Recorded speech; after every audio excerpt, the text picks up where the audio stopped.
Je vous propose de passer dans les coulisses de tous ces canulars avec nos deux invités. Jonathan Demaillot, qu'on a vu à l'instant dans le canular sur les escalators, et un canular qui a cartonne, 5 millions de vues depuis le mois de mars. Et à ses côtés, Grégory Vacher, co-animateur de la matinale de Fun Radio. Lui, il réalise un canular téléphonique par jour.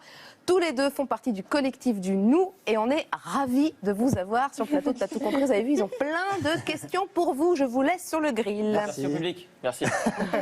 Merci. Ah, il y a du monde pour t'applaudir. Bonjour les enfants. Bonjour. Bonjour. Moi j'avais une question. Est-ce que vous avez tout de suite commencé par les canulars ou avant vous avez fait des vidéos d'autres sortes? Alors, On a fait d'autres choses. on a fait d'autres trucs, on a fait beaucoup de fiction. Greg aussi, t'en as fait pas mal. Oui, chacun notre carrière de notre côté. Moi, en fait, j'ai commencé à la radio, donc avant de faire des canulars, j'étais déjà co-animateur.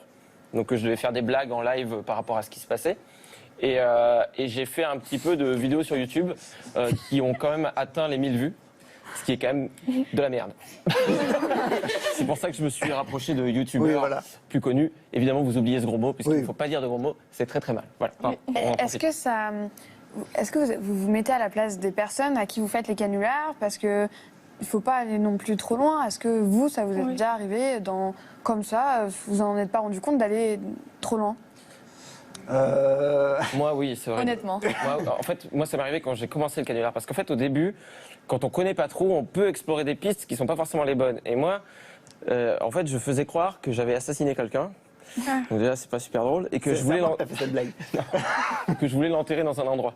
Bon, j'étais jeune, voilà. Et je me rends compte au fur et à mesure que finalement, c'est pas très très drôle. Donc j'abandonne le canular, mais j'oublie de rappeler la personne pour lui dire. Et en fait, la police m'a contacté 6 mois après pour dire, il y a une plainte contre vous. Apparemment, vous avez assassiné quelqu'un. J'ai dit, ben non. Non, je vous promets. Donc je suis allé au commissariat pour leur expliquer. Et depuis, je fais vachement gaffe à ça. On essaie vraiment de prendre une distance par rapport à ça. En fait, quand vous regardez sur YouTube, par exemple, des vidéos comme ça, ils floutent pas les gens, ou ça part un peu en cacahuète, ou carrément c'est méchant, ça peut les blesser, ça vous fait quoi? C'est vrai que c'est la facilité en fait de choquer. Aujourd'hui, n'importe qui, si vous voulez faire des vues sur YouTube facilement, vous allez faire être tenté de faire des caméras cachées hyper trash. C'est ce qui se fait aujourd'hui. Genre, moi, une des pires que j'ai vues, c'est un mec qui a fait une caméra cachée dans le métro. Ça s'appelle Ebola dans le métro, et donc il fait semblant qu'il a le virus Ebola, donc il vomit du sang. Mais je trouve ça, tellement, je suis pas là pour juger non plus, mais je trouve ça horrible, quoi. C'est presque facile, en fait. C'est trop facile. C'est comme embrasser. Nous, on a fait une parodie d'un style de vidéo qui existe, qui s'appelle Embrasser des filles dans la rue. Et en fait, les mecs, tout à l'heure, oui, si on l'a vu. Ben voilà. On l'a vu. Oui. Et voilà, on trouve qu'au final, il y a un manque de respect de la femme total.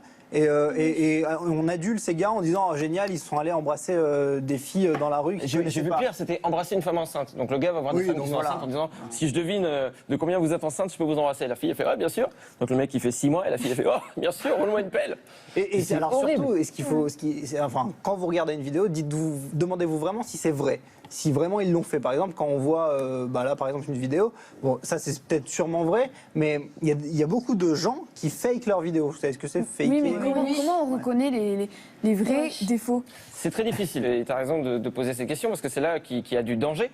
C'est que beaucoup de filles et de mecs de votre âge arrivent pas justement à voir ça et peuvent se dire tiens c'est facile d'embrasser une fille dans la rue, en fait il suffit de la forcer un peu puis elle dit oui, mais ça c'est horrible en fait.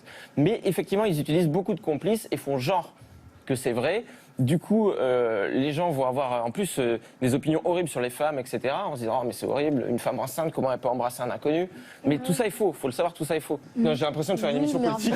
En fait, on était là pour rigoler, mais on s'énerve de ouf. Tout ça est faux, messieurs, dames. On ment. On vous ment. Allez-y. Pourquoi avoir fait des canulars? Qu'est-ce que ça vous apporte au quotidien? Enfin, est-ce que ça vous